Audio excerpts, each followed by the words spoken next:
ಹರೇ ಶ್ರೀನಿವಾಸ. ಹರಿ ಓಂ. ಎಲ್ಲರಿಗೂ ಸರಸ್ವತಿ ಶ್ರೀವಾರಿ ಚಾನಲ್ಗೆ ಸ್ವಾಗತ. ಸ್ನೇಹಿತರೆ ನೋಡಿ, ಇವತ್ತು ಏಕಾದಶಿ ಹಬ್ಬದ ಪ್ರಯುಕ್ತ ನಮ್ಮ ಮನೇಲೂ ಎಲ್ಲ ಏಕಾದಶಿ ಹಬ್ಬನ ತುಂಬ ಚೆನ್ನಾಗಿ ಮಾಡಿದ್ವಿ. ದೇವಸ್ಥಾನಗಳಿಗೆಲ್ಲ ಹೋಗ್ಬಿಟ್ಟು ಬಂದ್ವಿ. ಮತ್ತು ಮನೆಯಲ್ಲಿ ಹೋಗೋದಕ್ಕೆ ಮುಂಚೆನೇ ನಾವು ಇವತ್ತೇನೊಂದು ಮುಕ್ಕೋಟಿ ಏಕಾದಶಿ ಪ್ರಯುಕ್ತ ನಾನು ಮನೆಯಲ್ಲಿ ನಮ್ಮ ಏನೊಂದು ಪೂಜಾ ಸಾಮಾನಿದ್ದು ವಿಗ್ರಹಗಳಿಗೆಲ್ಲ ಇವತ್ತೊಂದು ಹಾಲು ಮೊಸರು ತುಪ್ಪದಿಂದ ನಾನೇ ಸ್ವತಃ ಅಭಿಷೇಕ ಮಾಡಿ ಮನೇಲಿ ಮಾಮೂಲಿ ಯಾವಾಗವಾಗ ಮಾಡ್ತಾಯಿರ್ತೀನಿ ಹಬ್ಬ ಹುಣ್ಣಿಮೆಗಳಲ್ಲಿ. ಇವತ್ತು ಒಂದು ವಿಶೇಷವಾಗಿರೋದ್ರಿಂದ ಒಂದು ಗೋವಿಂದ ನಾರಾಯಣ ಒಂದು ವಿಷ್ಣು ಹಬ್ಬ ಆರಾಧನೆ ಮಾಡೋದ್ರಿಂದ ನಾವು ಎಲ್ಲ ಮನೇಲಿ ಒಂದು ಅಭಿಷೇಕ ಒಂದು ಪೂಜೆ ಪುರಸ್ಕಾರ ಎಲ್ಲ ನೀಟಾಗಿ ಮಾಡಿಕೊಂಡು ಒಂದು ಎಲ್ಲ ನೋಡಿ ಮತ್ತು ಫಸ್ಟು ಎಲ್ಲ ತೊಳೆದು ಎಲ್ಲ ರೆಡಿ ಮಾಡಿ ಇಟ್ಕೊಂಡ್ಬಿಟ್ಟಿದ್ದೆ. ಹಾಲು ಸಕ್ಕರೆ ತುಪ್ಪ ಮೊಸರಿಂದನೂ ಎಲ್ಲ ವಿಗ್ರಹಗಳಿಗೂ ಒಂದು ಕಡೆಯಿಂದ ಹಾಲು ಹಾಕಿ ಅನಂತರ ಮೊಸರು ಒಂಚೂರು ತುಪ್ಪ ಸಕ್ಕರೆ ಮತ್ತು ಎಲ್ಲ ಒಂದು ಎಳ್ಳೀರಿಂದ ಪ್ರತಿಯೊಂದರಿಂದ ಒಂದು ಅಭಿಷೇಕ ಮಾಡಿಕೊಂಡು ಮತ್ತೆ ತಿರ್ಗಿ ಎಲ್ಲ ಒಂದು ಕಡೆಯಿಂದ ವಾಶ್ ಮಾಡಿ ಆನಂತರ ಒಂದು ಪೂಜೆಗೆಲ್ಲ ರೆಡಿ ಮಾಡಿಕೊಂಡು ಕೆಲವೊಂದು ಗಂಧ ಅರಿಶಿನ ಕುಂಕುಮ ಎಲ್ಲ ಇಟ್ಕೊಂಡು ಒಂದು ಪೂಜೆಗೆ ರೆಡಿ ಮಾಡಿಕೊಂಡು ಸ್ನೇಹಿತರೆ, ಏಕೆಂದರೆ ದೇವಸ್ಥಾನಕ್ಕೆ ಬೇರೆ ಹೋಗಬೇಕು, ಮನೇಲೂ ಎಲ್ಲ ನೀಟಾಗಿ ಪೂಜೆ ಮಾಡಬೇಕು. ವರ್ಷಕ್ಕೊಂದಿನ ಬರೋ ಹಬ್ಬ ಇರೋದ್ರಿಂದ ಮನೇಲಿ ನಾವು ನೈವೇದ್ಯಕ್ಕೆ ನೋಡಿ ಅದೇ ಒಂದು ಪಂಚಾಮೃತ ರೆಡಿ ಮಾಡಿಕೊಂಡೆ. ಹಾಲು ಮೊಸರು ತುಪ್ಪ ದ್ರಾಕ್ಷಿ ಗೋಡಂಬಿ ಎಲ್ಲ ಹಾಕಿದ್ದು ಅದೇ ಒಂದು ಬಟ್ಲಾಯಿತು ಸ್ನೇಹಿತರೆ. ನೋಡಿ, ನಾವು ಒಂದೊಂದ್ಸರಿ ದೇವ್ರಿಗೆ ಮಾಡೋದನ್ನು ದೇವ್ರು ತಿಂತಾನೋ ಬಿಡ್ತಾನೋ ನಾವೇ ಸಿಹಿಯಾದ ಒಂದು ತಿಂಡಿ ಒಂದು ನೈವೇದ್ಯನ ಸ್ವೀಕರಿಸ್ತೀವಿ. ಆನಂತರ ಎಲ್ಲ ನೈವೇದ್ಯ ಮಾಡಿ ಒಂದಿಷ್ಟು ಅವಲಕ್ಕಿ ಮಾಡಿ ದೇವಸ್ಥಾನಕ್ಕೆ ಹೊರಡೋಣ ಅಂತ ಮನೆಯಲ್ಲೆಲ್ಲ ಒಂದು ಪೂಜೆ ಮಾಡಿಕೊಂಡು ದೇವಸ್ಥಾನಗಳಿಗೆ ಹೋದ್ವಿ. ಏನೆಲ್ಲ ದೇವಸ್ಥಾನದಲ್ಲೂ ತುಂಬ ಬ್ಯುಸಿ, ತುಂಬ ರಶ್ಶು ಇವತ್ತು. ಅದರಲ್ಲಂತೂ ಮಾಗಡಿ ರಂಗನಾಥಸ್ವಾಮಿ 3 ಸರಿ ಹೋಗಿದ್ದೀವಿ. 3 ಸರಿ ಹೋದರೂ ಜನ ನಿಂತು ಬಿಟ್ಟಿತ್ತು ಸಖತ್ತಾಗಿ. ಆದಮೇಲೆ ನಾವು ಲಾಸ್ಟ್ಗೆ ಹಿಂದ್ಗಡೆ ಬಾಗಿಲಿಂದ ಹೋಗಿ ಒಂದು ದರ್ಶನ ಮಾಡಿಕೊಂಡು ಬಂದು ಅದು ಮಧ್ಯಾಹ್ನದಲ್ಲಿ.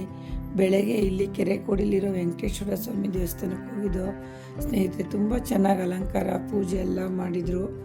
ಮತ್ತು ಒಂದು ತಿರುಮಲೆಯಲ್ಲಿರೋ ವೆಂಕಟೇಶ್ವರ ಸ್ವಾಮಿ ಎಲ್ಲ ಕಡೆಯೂ ಒಂದು ದರ್ಶನ ಮಾಡ್ಕೊಂಬಂದ್ವಿ. ಯಾಕಂದರೆ ವರ್ಷಕ್ಕೊಂದಿನ ಬರೋವಂಥ ಈ ಏಕಾದಶಿ ತುಂಬ ವಿಶೇಷವಾಗಿದ್ದು ನಾನು ನಿನ್ನೆ ವಿಡಿಯೋದಲ್ಲಿ ಎಲ್ಲ ಆಲ್ರೆಡಿ ನಿಮ್ಗೆ ಹೇಳಿದ್ದೀನಿ. ಎಲ್ಲ ಒಂದು ಶ್ರದ್ಧೆ ಭಕ್ತಿಯಿಂದ ಪೂಜೆ ಮಾಡಿ ಒಂದು ಉಪವಾಸ ಇರ್ರಿ. ಯಾಕೆಂದರೆ ಈ ಒಂದು ದಿನ ಮಾಡೋ ಉಪವಾಸ ವರ್ಷ ಇಡೀ ನಾವೊಂದು ಉಪವಾಸ ಮಾಡಿದಷ್ಟು ಒಂದು ಫಲ ಸಿಕ್ಕುತ್ತೆ ಸ್ನೇಹಿತರೆ. ಹಂಗಾಗಿ ನಾವು ಒಂದು ಪೂಜೆ ಆಗೋ ತನಕ ನಾವು ಏನು ತಿಂದಂಗೆ ಭಾಳ ನಿಯಮವಾಗಿದ್ದು, ಆನಂತರ ಇವತ್ತು ಅನ್ನನೇ ತಿಂದಂಗೆ ಒಂದು ಉಪ್ಪಿಟ್ಟನ್ನ ತಿಂದ್ಕೊಂಡು ನಾನು ಒಂದು ಮಧ್ಯಾಹ್ನ ತನಕ ಇದ್ದೆ. ನನ್ನ ಕೈಲಿ ಇರೋಕ್ಕಾಗಲಿಲ್ಲ. ಮಧ್ಯಾಹ್ನ ಮೇಲೆ ನಾನು ಒಂದು ಸ್ವಲ್ಪ ಅವಲಕ್ಕಿ ಮಾಡ್ಕೊಂಡು ತಿನ್ಕೊಂಬಿಟ್ಟೆ. ಹಂಗಾಗಿ ತುಂಬ ಚೆನ್ನಾಗಿ ಇವತ್ತು ಏನು ಒಂದು ಏಕಾದಶಿ ಹಬ್ಬನ ಎಲ್ಲ ಕಡೆ ಯಾವ ದೇವಸ್ಥಾನದಲ್ಲ ನಾನು ನೋಡಿ ಲಾಡು ಪ್ರಸಾದ ಮಾತ್ರ ತಪ್ಪಿಸ್ಲೇ ಇಲ್ಲ ಸ್ನೇಹಿತರೆ. ಅಷ್ಟು ದೇವಸ್ಥಾನಗಳಿಗೆ ಹೋಗಿದ್ದೀವಿ, ಎಲ್ಲ ಕಡೆನೂ ಒಂದು ಲಾಡು ಪ್ರಸಾದ ಕೊಟ್ಟರು. ತುಂಬ ಖುಷಿ ಆಯಿತು. ತುಂಬ ಚೆನ್ನಾಗಿ ಆಚರಣೆ ಮಾಡಿದ್ವಿ. ನಮ್ಮ ಮನೇಲಿ ನಾನೇ ಒಂದು ವಿಗ್ರಹಗಳಿಗೆಲ್ಲ ನಾನು ನಮ್ಮ ಮಗನ ಸೇರಿ ಅಭಿಷೇಕ ಮಾಡಿ ಒಂದು ಪೂಜೆ ಮಾಡಿ ಒಂದು ಅಲಂಕಾರ ಮಾಡಿ ಒಂದು ನೈವೇದ್ಯ ಮಾಡಿ ಮತ್ತು ಒಂದು ರಂಗೋಲಿ ಬಿಡಿಸಿ ಒಂದು ಬಾಗಿಲಿಗೆ ಒಂದು ಅರಿಶಿನ ಕುಂಕುಮ ಇಟ್ಟು ಒಂದು ಕಡೆಯಿಂದ ಮಾಡೋದಕ್ಕೆ 8:30 ಆಗೇ ಹೋಯ್ತು. ಆದರೆ ಒಂದು ಮನಸ್ಸಿಗೆ ಏನೋ ಒಂದು ಸಂತೋಷ ಖುಷಿ. ಮನೇಲಿ ಒಂದು ದೇವರೆಲ್ಲ ತೊಳೆದು ಒಂದು ಹಬ್ಬ ಮಾಡ್ತೀವಿ ಅಂದರೆ ಏನೋ ಒಂದು ಆನಂದ ಸಾಕಾಯಿತು ಅನಿಸೋದೇ ಇಲ್ಲ ನೋಡಿ.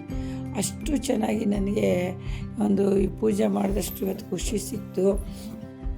ಹಾಗಾಗಿ ವಿಡಿಯೋ ಮಾಡಿದ್ದೀನಿ ಸ್ನೇಹಿತರೆ. ನಾಳೆ ನೋಡಿ ವಿಶೇಷವಾಗಿ ಮುಕ್ಕೋಟಿ ದ್ವಾದಶಿ ಇದೆ.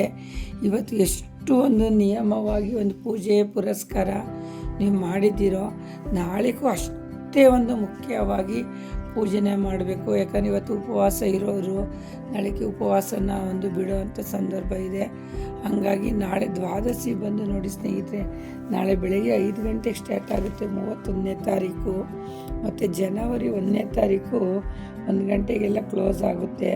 ಹಾಗಾಗಿ ಅಷ್ಟರೊಳಗೆ ನೀವು ಒಂದು ಬೆಳಗ್ಗೆ ಏನೊಂದು 5:30 6 ಗಂಟೆ ಮೇಲೆ ಒಂದು 8:30 ಒಳಗಡೆ ನಿಮ್ಮ ಉಪವಾಸ ವ್ರತಕ್ಕೆ ಮುಕ್ತಾಯ ಹೇಳಿ.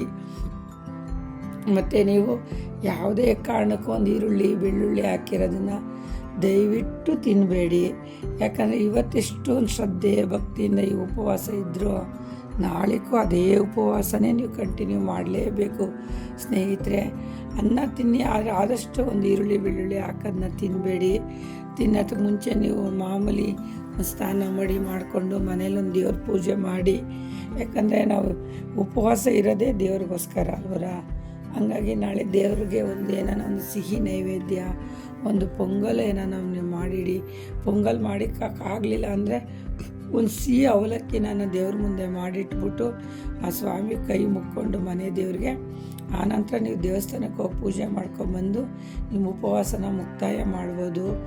ಆದಷ್ಟು ನೀವು ಆ ಈರುಳ್ಳಿ ಬೆಳ್ಳುಳ್ಳಿ ತಿಂದಂಗೆ ಒಂದು ಸ್ವಲ್ಪ ಮೊಸರನ್ನೋ ಸಿಹಿಯನ್ನೋ ಈ ಥರ ತಿನ್ಕೊಳ್ಳಿ. ಈರುಳ್ಳಿ ಹಾಕ್ದೇ ಇರೋ ಥರ ನೋಡಿಕೊಂಡು ತಿನ್ಕೊಳ್ಳಿ. ಮತ್ತು ದಾನ ಧರ್ಮ ಮಾಡಿದ್ರೆ ನಾಳೆಗೆ ಈ ಉಪವಾಸ ವ್ರತ ಮಾಡಿರೋದ್ರ ಜೊತೆಗೆ ಬ್ರಾಹ್ಮಣರಿಗೆ ನೀವು ನಾಳೆ ಒಂದು ವಸ್ತ್ರದಾನ, ಒಂದು ದವಸ ಧಾನ್ಯಗಳನ್ನ ದಾನ ಮಾಡೋದ್ರಿಂದ ನಮಗೆ ತುಂಬ ಒಳ್ಳೆಯದಾಗುತ್ತೆ. ನಾವು ಮಾಡಿದ ಪಾಪಗಳು ಕಳೆಯುತ್ತೆ. ನಮ್ಗೆ ಹೆಂಗೆ ನೋಡಿ, ಇವತ್ತು ಸ್ವರ್ಗದ ಬಾಗಿಲು ತೆಗೆದು ನಾವೇನೇನು ವರ ಬೇಡ್ಕೊಂಡಿರ್ತೀವೋ ಅಷ್ಟು ವರನ ಸ್ವಾಮಿ ಕಲ್ಪಿಸ್ಕೊಡ್ತಾನೆ. ಹಂಗಾಗಿ ಬ್ರಾಹ್ಮಣರಿಗೆ ಒಂದು ದಾನ ಧರ್ಮ ಮಾಡೋದ್ರಿಂದನೂ ನಮ್ಮ ಒಂದು ವ್ರತ ಪೂಜೆಗೆ ತುಂಬ ಅನುಕೂಲ ಆಗುತ್ತೆ ಸ್ನೇಹಿತರೆ. ಮತ್ತು ಏನು ಬಡವ್ರಿಗೆ ಅವ್ರಿಗೊಂದು ಸ್ವಲ್ಪ ಊಟದ ಒಂದು ಊಟ ಪ್ಯಾಕೆಟ್ ಕಟ್ಸ್ಬಿಟ್ಟು ಅವ್ರಿಗೆ ಅನ್ನದಾನ ಮಾಡಿ. ಅನ್ನದಾನಕ್ಕಿಂತ ದಾನ ಯಾವುದೂ ಇಲ್ಲ, ಶ್ರೇಷ್ಠವಾದದ್ದು. ಆದಷ್ಟು ಬಡವರಿಗೆ ದುಡ್ಡುಗಳು ಕೊಡಬೇಡಿ. ದೇವಸ್ಥಾನಗಳ ಹತ್ರ ಇರೋರಿಗೆ ಒಂದು ಊಟದ ವ್ಯವಸ್ಥೆ ಮಾಡಿಕೊಡಿ, ಊಟ ಕೊಡಿ, ಬಟ್ಟೆ ಕೊಡಿ. ಇಂಥದ್ರಿಂದ ಎಲ್ಲ ನಮಗೆ ತುಂಬ ಫಲ ಸಿಕ್ಕುತ್ತೆ.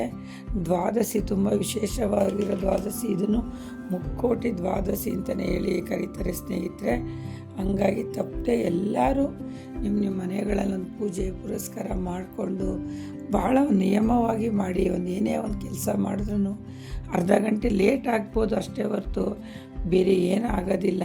ಅಯ್ಯೋ ಅವ್ರು ಎದ್ದೋರೆ 6 ಗಂಟೆಗೆ ಹೋಗ್ಬಿಟ್ರಪ್ಪ ದೇವಸ್ಥಾನಕ್ಕೆ, ನಾವು ಇನ್ನೂ ಹೋಗಿಲ್ಲ, ಆ ಥರ ಎಲ್ಲ ಏನೂ ಕೊರಗಬೇಡಿ. ನೀವು 5 ಗಂಟೆಗೆ ಹೋದರೂ ಅದೇ ಫಲನೇ, 6 ಗಂಟೆಗೆ ಹೋದರೂ ಅಷ್ಟೇ ಫಲನೇ, 7 ಗಂಟೆಗೆ ಹೋದರೂ ಅಷ್ಟೇ ಫಲನೇ. ಮನೇಲಿ ವಿಶೇಷ ಹಬ್ಬ ಅಂತ ಬಂದಾಗ ಒಂದು ದೀಪ ಹಚ್ಕೊಂಡು ಒಂದು ಆರಾಧನೆ ಮಾಡಿ ನಿಮ್ಮ ಮನೇಲಿ ಸ್ವಾಮಿನ ಒಂದು ಕೈ ಮುಕ್ಕೊಂಡು ಹೋಗೋದ್ರಿಂದ ತುಂಬ ಒಳ್ಳೆಯದಾಗುತ್ತೆ. ನಾನು ನೋಡಿ ಸ್ನೇಹಿತರು, ಇವತ್ತು ಬೆಳಗ್ಗೆಯಿಂದನೂ ಬ್ಯುಸಿ ಅಂದರೆ ಬ್ಯುಸಿ. ಬೆಳಗ್ಗೆ ಇದ್ದಾಗಿಂದನೂ ಇವತ್ತು ಭಾಳ ಒಂದು ದೇವಸ್ಥಾನಗಳಿಗೆಲ್ಲ ಓಡಾಡಿಕೊಂಡು ಮಾಗಡಿ ನಮ್ಗೆ ಎಷ್ಟು ದೇವರವ ಅಷ್ಟು ದೇವ್ರಿಗೂ ಓಡಾಡಿಕೊಂಡು ಆ ದೇವ್ರುಗಳ್ನೆಲ್ಲ ದರ್ಶನ ಮಾಡ್ಕೊಂಬಂದು ಮನೇಲಂತೂ ಸೂಪರಾಗಿ ಆಯಿತು. ಪೂಜೆ ಪುರಸ್ಕಾರ, ಮನಸ್ಸಿಗೆ ತುಂಬ ಖುಷಿ, ಒಂದು ಸಂತೋಷ ಆಯಿತು. ಮನೇಲಿ ಹಬ್ಬದ ವಾತಾವರಣ. ಹಂಗಾಗಿ ನಾಳೆ ಏನು ಈ ಒಂದು ಉಪವಾಸ ವ್ರತಕ್ಕೆ ಮುಕ್ತಾಯ ಹೇಳೋರು, ಉಪವಾಸ ಇರೋ ಅಂಥವ್ರು, ಇಲ್ಲದೇ ಇದ್ದವರು ಪರವಾಗಿಲ್ಲ. ಆದಷ್ಟು ನಮ್ಮ ಕಡೆ ಎಲ್ಲ ಈರುಳ್ಳಿ ಬೆಳ್ಳುಳ್ಳಿ ತಿಂದಂಗೆ ನಾವು ಇರೋಕ್ಕಾಗೋದೇ ಇಲ್ಲ. ನಾವು ಇರ್ತೀವಿ ಎಂದವರು ಒಂದು ಉಪವಾಸ ವ್ರತ ಕಂಟಿನ್ಯೂ ಮಾಡಿರ್ತೀರಲ್ಲ ಅಂಥವರು ನಾಳೆ ಮುಕ್ತಾಯ ಮಾಡಿ ಆ ಸ್ವಾಮಿಗೆ ಕಡ್ಡಿ ಕರ್ಪೂರ ಹಚ್ಚದೆ ನೀವು ತಿನ್ನಬೇಡಿ. ಎದ್ದವರೇ ಇನ್ನೇನು ಹಬ್ಬ ಮುಗಿದೋಯ್ತು ಬೆಳಗ್ಗೆನೇ ಹಲ್ಲು ಉಜ್ಕೊಳ್ಳೋದು, ಒಂದು ತಿಂಡಿ ತಿಂದ್ಬಿಡೋದು, ಈ ಥರ ಎಲ್ಲ ಮಾಡಬೇಡಿ. ದಯವಿಟ್ಟು ನಿಮಗೆ ಉಪವಾಸ ವ್ರತ ಇದ್ದಿದ್ದು ಫಲ ಸಿಗಲ್ಲ ಸ್ನೇಹಿತರೆ. ನೀವು ನಾಳೆ ಬೆಳಗ್ಗೆ ಎದ್ದು ಏನೊಂದು ಸ್ನಾನ ಮಾಡಿ ಆ ಸ್ವಾಮಿಗೊಂದು ಪೂಜೆ ಮಾಡಿ ಅವ್ರಿಗೊಂದು ನೈವೇದ್ಯ ಇಡಿ, ಒಂದು ಕಾಯಿ ಹೊಡೀರಿ, ಒಂದು ಬಾಳೆಹಣ್ಣು ಇಡಿ. ಇವೆಲ್ಲ ಪೂಜೆ ಮಾಡಬೇಕು. ನೀವು ಪೂಜೆ ಮಾಡಿದ್ಮೇಲೆ ಈ ವ್ರತಕ್ಕೆ ಒಂದು ಪೂರ್ಣ ಫಲ ಸಿಕ್ತಷ್ಟು ಶಕ್ತಿ ಇರುತ್ತೆ ಸ್ನೇಹಿತರೆ. ಹಂಗಾಗಿ ಎಲ್ಲರೂ ಹೋಗಿ ಹಳ್ಳಿ ಮರ ಸುತ್ತದನ್ನ ಮಾತ್ರ ಮರಿಬೇಡಿ ಸ್ನೇಹಿತರೆ. ಈ ಒಂದು ಧನುರ್ಮಾಸ ವಿಶೇಷವಾದ ಮಾಸ, ನವಗ್ರಹಗಳದ್ದು ಒಂದು ವಿಡಿಯೋ ಮಾಡ್ತಾಯಿದ್ದೀನಿ ನಾನು. ಯಾವ ನವಗ್ರಹಕ್ಕೆ ಒಂದು ಪೂಜೆ ಮಾಡೋದ್ರಿಂದ ಎಷ್ಟು ಫಲ ಅನ್ನೋದು ನಾನು ನೆಕ್ಸ್ಟ್ ವಿಡಿಯೋದಲ್ಲಿ ಬಿಡ್ತೀನಿ ಸ್ನೇಹಿತರೆ. ಆದಷ್ಟು ಧನುರ್ಮಾಸದಲ್ಲಿ ಒಂದು ವಿಷ್ಣುನ ಆರಾಧನೆ ಮಾಡ್ಕೊಳ್ಳಿ. ವಿಷ್ಣು ದೇವಸ್ಥಾನಕ್ಕೆ ಒಂದು ದಾನ ಧರ್ಮ ಅಲ್ಲಿರೋ ಅಂಥವ್ರಿಗೆ ಕೊಡಿ. ಭಗವಂತ ನೋಡಿ, ನೀವು ಎಷ್ಟೊಂದು ದಾನ ಧರ್ಮ ಮಾಡಿರ್ತೀರೋ ಮುಂದಿನ ವರ್ಷ ಅದು 10ರಷ್ಟು ಭಗವಂತ ನಿಮ್ಗೆ ಕೊಟ್ಟೇ ಕೊಡ್ತಾನೆ. ಆದರೆ ಎಳ್ಳಷ್ಟು ಸುಳ್ಳಿಲ್ಲ. ಈ ಮಾತು ಸತ್ಯವಾಗಿದ್ದು ಸ್ನೇಹಿತರೆ. ಹಂಗಾಗಿ ಪ್ರತಿಯೊಬ್ಬರೂ ಕುಟುಂಬ ಸಮೇತ ಹೋಗಿ ಎಲ್ಲ ದರ್ಶನ ಮಾಡ್ಕೊಂಬನ್ನಿ. ವಿಷ್ಣು ಮಾಸ ಇದು ಧನುರ್ಮಾಸ ಬಂದು ಹಾಗಾಗಿ ಎಲ್ಲ ವಿಷ್ಣು, ಕೃಷ್ಣ, ನರಸಿಂಹ ಎಲ್ಲ ಅವತಾರನೂ ಬಂದು ಗೋವಿಂದನೇ. ಮತ್ತು ಇನ್ನೊಂದು ಏನಪ್ಪ ಹೇಳ್ತೀನಿ ಅಂದರೆ, ಆದಷ್ಟು ಮನೇಲಿ ವಯಸ್ಸಾಗಿರೋಂಥ ವೃದ್ಧರು ಇರ್ತಾರೆ, ಅತ್ತೆ ಮಾವ ಅಪ್ಪ ಅಮ್ಮ ಅಂಥವ್ರಿಗೆ ಯಾವುದೇ ಕಾರಣಕ್ಕೂ ಮನಸ್ಸುಗಳನ್ನ ನಯಿಸಬೇಡಿ. ಅವರೆಲ್ಲ ಒಂದು ದೇವರ ಸ್ವರೂಪ ಅಂತಲೇ ನಾವು ಹೇಳಬೇಕು. ಏಕೆಂದರೆ ಅವರೆಲ್ಲ ನಮ್ಮ ಸಾಕಿ ಸಲಹಿರ್ತಾರೆ. ಹಾಗಾಗಿ ಅವ್ರುಗಳ ಕಾಲಿಗೆಗಳ ಬಿದ್ದರೂ ನಮಗೆ ಅವ್ರ ಕಾಲಿಗೆ ಬಿದ್ದು ನಾವು ಆಶೀರ್ವಾದ ತಗೊಂಡ್ರೆ ಈ ಒಂದು ಮಾಸದಲ್ಲಿ ದೇವರಿಗೆ ತುಂಬ ಪ್ರೀತಿಯಂತೆ ಸ್ನೇಹಿತರೆ. ಹಿರಿಯಕರ ಕಾಲಿಗೆ ಒಂದು ಅಜ್ಜಿ ತಾತ, ಒಂದು ಅಪ್ಪ ಅಮ್ಮ ಅತ್ತೆ ಮಾವ ಇಂಥವ್ರ ಕಾಲುಗಳಿಗೆ ಬಿದ್ದು ಅವ್ರ ಆಶೀರ್ವಾದ ತಗೊಳ್ಳಿ. ಅವ್ರ ಆಶೀರ್ವಾದ ನೋಡಿ ದೇವರಿಗೆ ಸಮನಾಗಿರುತ್ತಂತೆ. ಆ ಥರ ಅವ್ರ ಆಶೀರ್ವಾದ ಮಾಡ್ತಾರಂತೆ ದೇವರು ಮಾಡ್ದಂಗೆ. ಹಂಗಾಗಿ ಅವ್ರಿಗೆ ಆಶೀರ್ವಾದ ತಗೊಂಡು ನೀವು ಎಲ್ಲರಿಗೂ ಅವ್ರು ಏನೋ ಒಂದು ಹಣ್ಣು ಹಂಪಲು ವಯಸ್ಸಾದವ್ರಿಗೆ ತಗೊಂಡೋಗಿ ಕೊಡಿ. ಮನೆಗೆ ಹೋಗುವಾಗ ಯಾರೂ ಬರೀ ಕೈಲಿ ಹೋಗಬೇಡಿ. ಈ ಒಂದೆಲ್ಲ ನಿಯಮಗಳನ್ನ ಮಾಡ್ಕೊಳ್ಳಿ ಸ್ನೇಹಿತರೆ. ನಿಮಗೆಲ್ಲ ಒಳ್ಳೆಯದಾಗಲಿ. ದ್ವಾದಶಿ ಏನು ನಾಳೆ ಬರ್ತಾಯಿದೆ.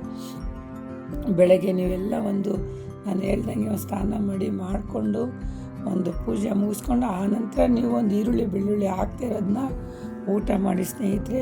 ಎಲ್ಲರಿಗೂ ಈ ವಿಡಿಯೋ ಇಷ್ಟ ಆಗಿದರೆ ಸಬ್ಸ್ಕ್ರೈಬ್ ಆಗಿ, ಲೈಕ್ ಮಾಡಿ, ಶೇರ್ ಮಾಡಿ ಸ್ನೇಹಿತರೆ. ಎಲ್ಲರಿಗೂ ಒಳ್ಳೆಯದಾಗಲಿ. ಹರಿ ಓಂ. ಹರೇ ಶ್ರೀನಿವಾಸ.